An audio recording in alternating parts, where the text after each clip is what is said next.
SER Podcast. Y hoy se sienta también con nosotros aquí en este abierto del Hoy por Hoy Carlos Cuerpo, ministro de Economía, Comercio y Empresa. ¿Qué tal, ministro? Muy buenos días. Muy buenos días, pues muy bien. Vamos con el tema del día. Hemos abierto a las 8 de la mañana con él, que es esa OPA del BBVA sobre el Sabadell. Su ministerio eleva al Consejo de Ministros esa decisión sobre la OPA. ¿Qué condiciones pretende imponer el gobierno al BBVA para que pueda salir adelante, para avalar, para autorizar esta OPA? Bueno, ahora se abre un proceso de 30 días naturales durante el cual el Consejo de Ministros tiene la posibilidad de analizar para la situación, para tomar una decisión con respecto a esas condiciones o no que se puedan imponer a esta operación, siempre que sean condiciones que reflejen el interés general y que sean distintas de la competencia, porque supuestamente, o en este caso ya no supuestamente, ya tenemos un informe de la Comisión Nacional de Mercados y Competencia que hace, en este caso, un análisis exhaustivo sobre el impacto en competencia y pone o autoriza esta operación sujeto al cumplimiento de determinadas condiciones. Ahora el Gobierno tiene la posibilidad y el mandato por la ley de mirar si existen o no, si existe impacto en razones de interés general, y eso es lo que hemos hecho, elevar al Consejo de Ministros para que en este plazo analice ese potencial impacto en razones de interés general y si hay que introducir o no condiciones adicionales. Entonces, no tienen el mismo concepto de interés general unos y otros. Bueno, yo creo que el concepto de interés general, en este caso en las operaciones relativas al sistema financiero, tiene unas dimensiones muy claras y lo hemos venido diciendo en los últimos meses. Una de ellas, por ejemplo, tiene que ver con la inclusión financiera. Es un elemento clave en el que venimos trabajando con el propio sector en los últimos 2-3 años, la importancia del mantenimiento de una red también a nivel rural para que tengamos esa cobertura y podamos luchar, entre otras cosas, contra el reto demográfico. Es uno de los objetivos de política económica clara que va precisamente en línea del interés general, la protección del empleo o elementos tan importantes como en este caso el ser capaces de seguir proviendo de crédito a nuestras pymes, de seguir considerando esa cercanía que tienen los bancos regionales con el tejido productivo para que en este caso seamos capaces de conseguir otro de los grandes objetivos de política económica como es la reindustrialización de nuestro país. ¿Puede obligar en estas condiciones, ministro, puede obligar el Gobierno a que no haya despidos en base a lo que usted me está definiendo como interés general? ¿Puede obligar a que no haya despidos, a que no se cierren oficinas, incluso a que no se diluya o no desaparezca la marca del Sabadell?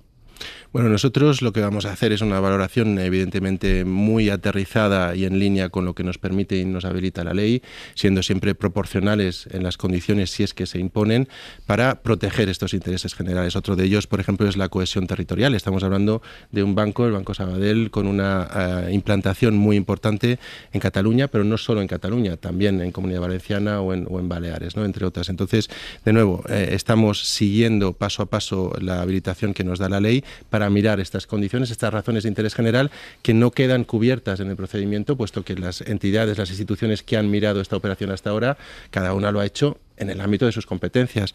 Banco Central Europeo mira el impacto en estabilidad financiera o en riesgo sistémico y la Comisión Nacional de Mercados y Competencia lo que mira es el impacto en materia de competencia. Ahora la ley también recogió que el Gobierno tiene que velar por cuestiones más amplias de interés general y eso es lo que estamos haciendo. ¿Y contempla también el Gobierno la variable política? La variable económica es evidente, es de lo que estamos hablando, pero es verdad que en Cataluña se han pronunciado administraciones, instituciones en contra de esta OPA. ¿La variable política tiene algún papel, alguna relevancia?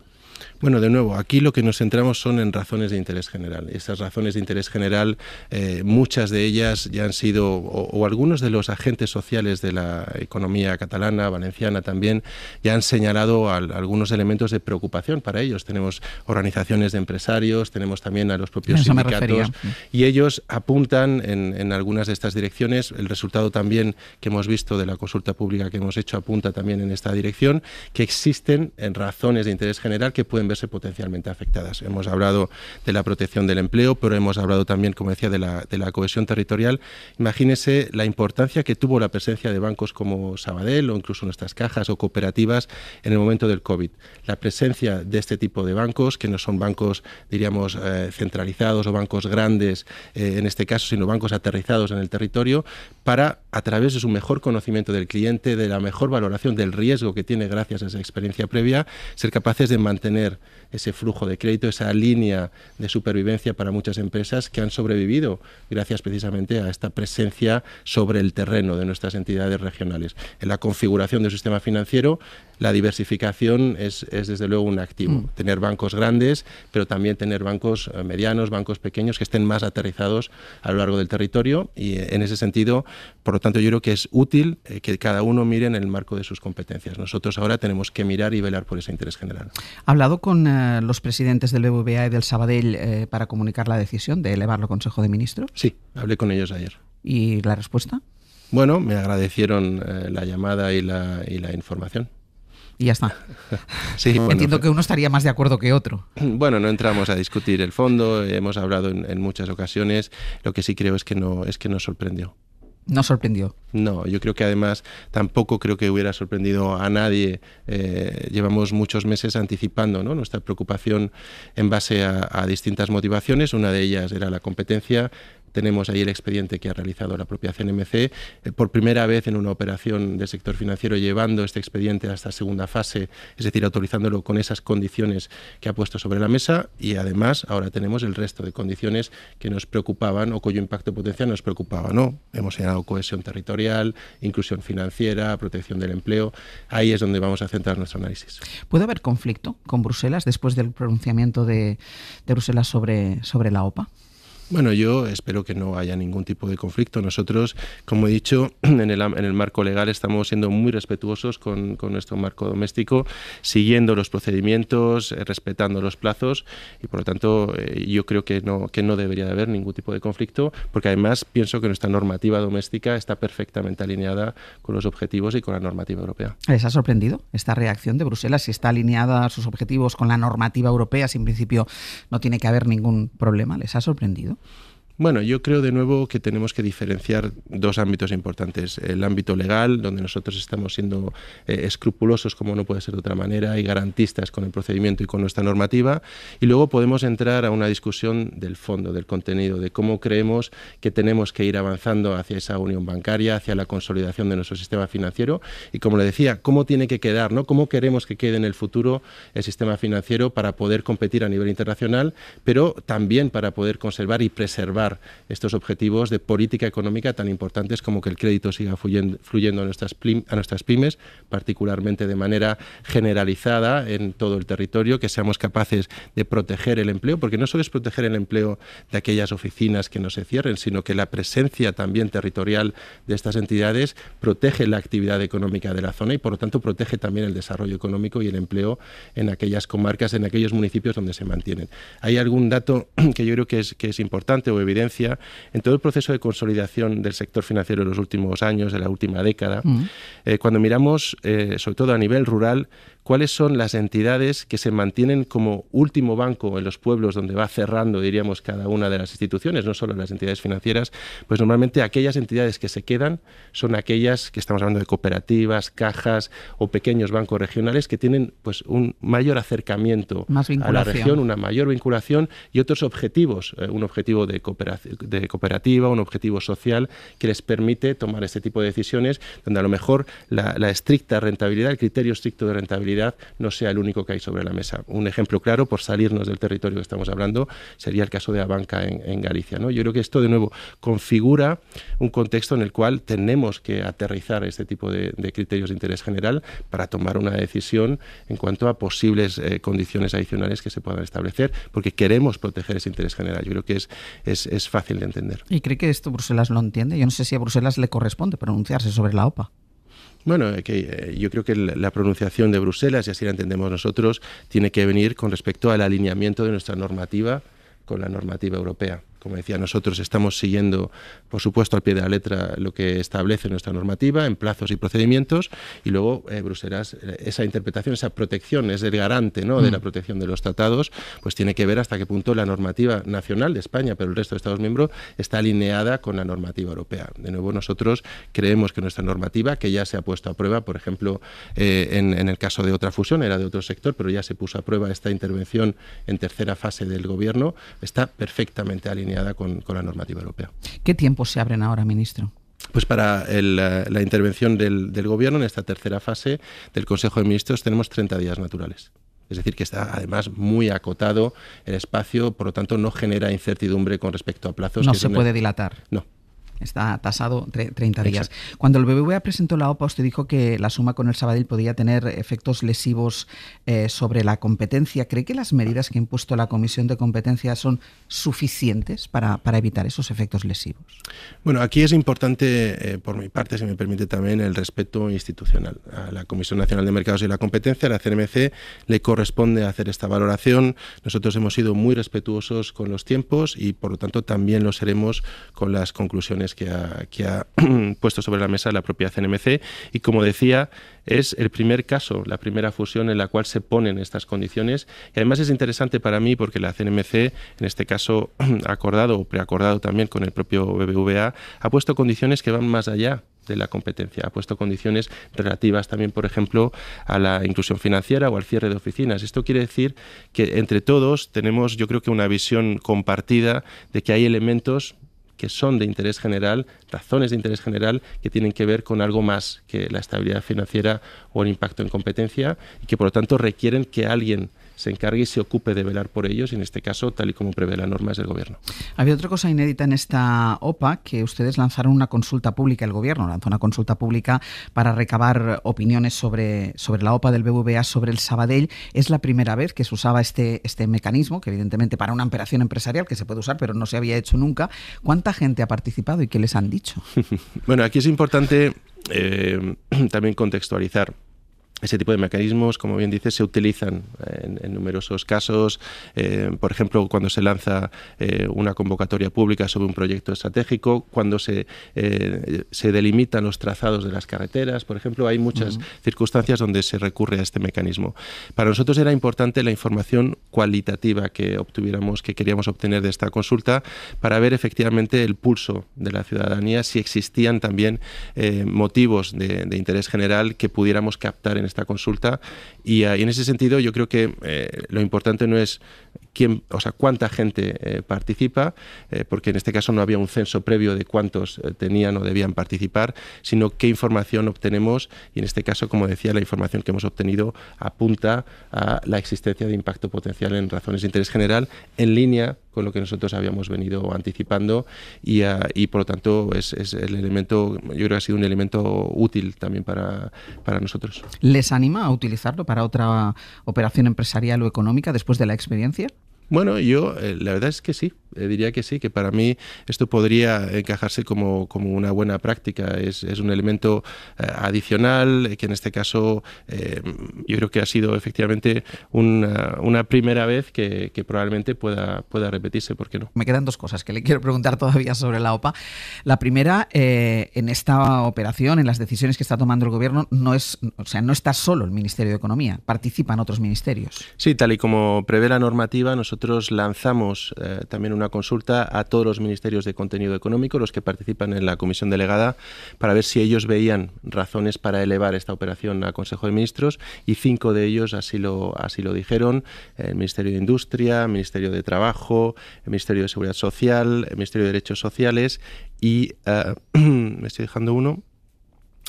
Y el Ministerio de Reto Demográfico, es decir, Transición Ecológica y Reto Demográfico. Por lo tanto, estas aportaciones nos ayudan, nos confirman también nuestro análisis interno de proceder ahora, en el plazo que teníamos, esos 15 días, a elevar esta operación al Consejo de Ministros. Y ministro, como le preguntaba antes también por la derivada política de la OPA, Junts nunca lo ha puesto como condición la intervención del Gobierno en ninguna de las negociaciones que se mantiene con el partido de Carles Puigdemont. ¿Nunca ha puesto la intervención del Gobierno como una condición en estas negociaciones? No. Así de claro. Muy bien. ¿Va a haber acuerdo, y cambiando ahora ya así de asunto, vamos con los aranceles, ¿va a haber acuerdo con Estados Unidos para evitar la imposición de los aranceles? Si es posible vaticinar algo cuando uno negocia con Donald Trump. Bueno, no están siendo, como ya estamos viendo, unas negociaciones sencillas, pero sí que es cierto que desde el punto de vista de la Unión Europea, en este caso liderados por la Comisión, que es la que tiene la competencia para negociar, delegada por parte de todos los Estados miembros, la mano tendida ha estado ahí desde el inicio, siendo conscientes además de que la situación actual no debería ser el punto de partida de la negociación, porque ahora mismo, pese a tener esta tregua de 90 días, hay aranceles que ya están impactando a nuestras empresas. Un 10% generalizado y además un 20%. Porque partíamos de un 4%. Claro, es que hay que recordar, hay que hacer un poco el histórico. Claro. Existieron primero, se introdujeron por parte de Estados Unidos un 25% a acero y aluminio, un 25% al sector del automóvil y luego un 20% generalizado. Lo que se ha hecho es poner una pausa de 90 días a 10 puntos de esos 20 generalizados, pero se mantienen otros 10 más el 25 del automóvil más el 25 del acero y el aluminio. Y nosotros lo que queremos es que no se instale esa situación actual como el punto de partida de la negociación. Claro, y si es posible, avanzar aún más en la integración. Somos conscientes de que esta relación Estados Unidos-Europa, es decir, esta relación transatlántica, es la relación comercial más importante del mundo. 4.600 millones de euros pasan día a día el Atlántico en transacciones. Por lo tanto, hay que proteger. Esto es un tesoro que tenemos que proteger.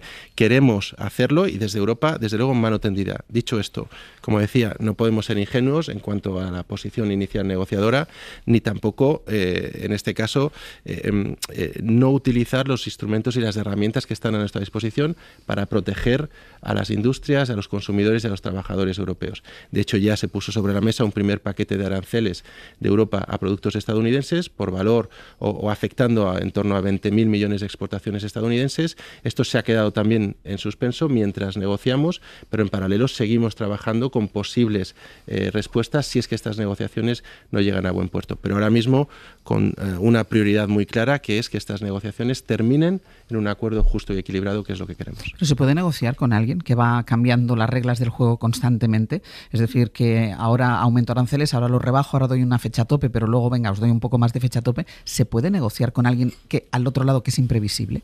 Bueno, yo creo que es importante aquí mantenernos por debajo de la fluctuación diaria, ¿no? Del ruido diario, y mantener una negociación con una visión de medio o largo plazo, porque los intereses, como decía, que hay de fondo son muy importantes. No sobrereaccionar en este caso y mantenernos como un socio. Nosotros, creo que eso tiene que estar muy claro, un socio estable, confiable y coherente en las negociaciones. No solo con a pesar de que el otro socio desprecia a este socio. Bueno, independientemente de lo que nos encontremos del otro lado de la mesa, que yo creo que lo que estamos viendo en los últimos días son avances, es una actitud constructiva y estamos pudiendo empezar a avanzar en una negociación, no solo a nivel político, sino ya también a nivel técnico, definiendo las principales dimensiones y empezando a aterrizar y a dejar que en este caso que los técnicos trabajen. Mismo por lo que pudiera pasar al final de la negociación, el Gobierno está ya haciendo el cálculo de cómo puede afectar a empresas y a ciudadanos un aumento de los aranceles. Bueno, nosotros llevamos ya muchos meses haciendo este ejercicio preventivo y esperamos, diríamos, que no tengamos que llegar a ver un impacto en nuestra economía, pero este análisis preventivo nos llevó a apenas 12 horas después de que se anunciaran estos aranceles generalizados el día 2 de abril, si no recuerdo mal. Recordemos esta rueda de prensa del presidente norteamericano con la tabla, pues apenas 12 horas después el presidente del Gobierno ya estaba poniendo sobre la mesa un paquete de ayudas, de medidas para nuestras empresas y nuestros sectores afectados. Apenas 12 horas después fuimos los primeros que reaccionaron, y medidas que además responden, y lo hemos visto en las encuestas que hemos hecho en nuestras empresas exportadoras, a las dos principales dimensiones que nos piden ahora mismo. Es un elemento de financiación que les ayude a cubrir huecos, por ejemplo, por caída de pedidos o por reducción o por problemas, por ejemplo, en el transporte marítimo, cualquiera que sea la casuística que puedan tener, y luego que les ayudemos con información económica, con acceso a mercados alternativos, con también establecimiento más asentado en el mercado norteamericano, y esto lo estamos haciendo a través de nuestro Instituto de Comercio Exterior, a través de ICEX. Y además, y esto es un encargo importante que me dio el presidente del Gobierno en este caso, lo estamos intentando hacer de manera coordinada y colaborando con todo el mundo. Colaborando con los agentes sociales, colaborando con los sectores afectados, pero también con todos los partidos políticos, con los grupos parlamentarios y también con las comunidades autónomas. Yo creo que ese es el esfuerzo conjunto del cual se están derivando actuaciones que en este caso están ayudando por ahora a tener ese marco preventivo, y siempre sabiendo que este marco puede ir evolucionando, ¿no?, en los siguientes meses, porque, como bien decía, la incertidumbre es enorme. Mira, usted de la relación con otros partidos, con comunidades autónomas, con otras administraciones. Ministro, ¿qué pasó con el Partido Popular? Porque parecía que iban bien encaminadas las conversaciones, además usted intentaba aislarlas del ruido, recuerdo declaraciones suyas en este sentido. Esas negociaciones para las medidas antiaranceles, qué pasó al final? Que eso encalló. Bueno, hay un dicho en inglés que es que dos no bailan si uno no quiere, ¿no? O que hacen falta dos para bailar un tango. Y yo, desafortunadamente, a última hora lo que tuvimos es una salida de esta negociación por parte del Partido Popular. Podemos entrar en los detalles del porqué, pero yo creo que... Pero al principio sí querían bailar el tango. Bueno, nosotros entramos yo creo que con una actitud muy, muy constructiva, que yo vi también por parte, en este caso, del señor Bravo, del Partido Popular, donde empezamos y discutimos tanto el Real Decreto Ley inicial de medidas como el acuerdo de Consejo de Ministros que detallaba algunas de esas medidas, como son los avales ICO. Además, ellos nos pidieron cosas, por ejemplo, como la involucración de las comunidades autónomas, la elaboración de este plan de ICEX de acompañamiento en la internacionalización se ha hecho en el marco de una conferencia sectorial con las comunidades autónomas, la mayoría de ellas, como bien sabe, en este caso gobernadas por el Partido Popular. Es decir, nosotros hemos ido cumpliendo todo lo que hemos ido hablando. Lo que en este caso hizo el Partido Popular es ir moviendo la portería o el marco de negociación, llegando a un punto al final en el cual pues a mí se me puso un documento para firmar, donde el primer punto era la extensión de la vida útil de las centrales nucleares, ¿no? Entonces, yo creo que en ese punto ya queda claro que ya no hay una voluntad de negociar las medidas de apoyo en el marco del conflicto arancelario, sino que estamos en otro marco político, que es totalmente loable, pero ellos tendrán que justificar por qué no apoyaron. Recordemos, y esto es importante, cuál fue el resultado de esa votación del Real Decreto Ley, donde todos los partidos, con excepción de dos, que fueron Vox y Partido Popular, o apoyaron o se abstuvieron. De hecho, solo un único partido se abstuvo, en este caso Podemos. El resto de partidos apoyaron este Real Decreto Ley. Yo creo que queda claro en este caso la voluntad de negociación y la voluntad de llegar a acuerdos, pero nuestra mano sigue tendida para, como decía, las medidas que puedan venir en un futuro, si es que no llegamos a un acuerdo, no llegamos a una negociación con un final feliz, en este caso de un acuerdo justo y equilibrado. Déjeme que le pregunte por el apagón, porque hoy se cumple un mes del gran apagón que dejó a oscuras media España durante varias horas. Todavía no sabemos las causas concretas de qué lo causaron. Han pasado ya 30 días. A partir de aquí, ¿qué va a hacer el Gobierno o en qué está trabajando el Gobierno?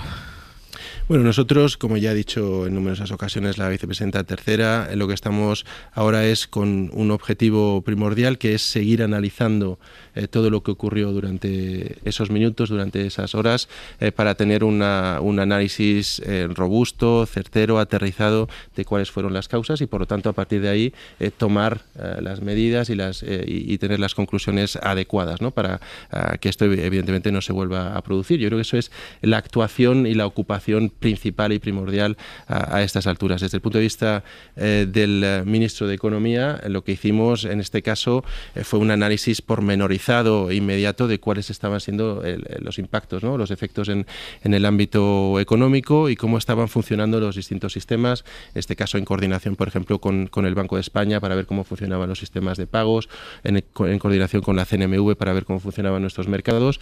Y hay que decir que todos los sistemas funcionaron de manera, yo creo que muy resiliente, funcionaron bien, con excepción evidentemente de la posibilidad de pagar en aquellos comercios donde se le había ido la batería, ¿no? a las terminales de pago al no tener luz.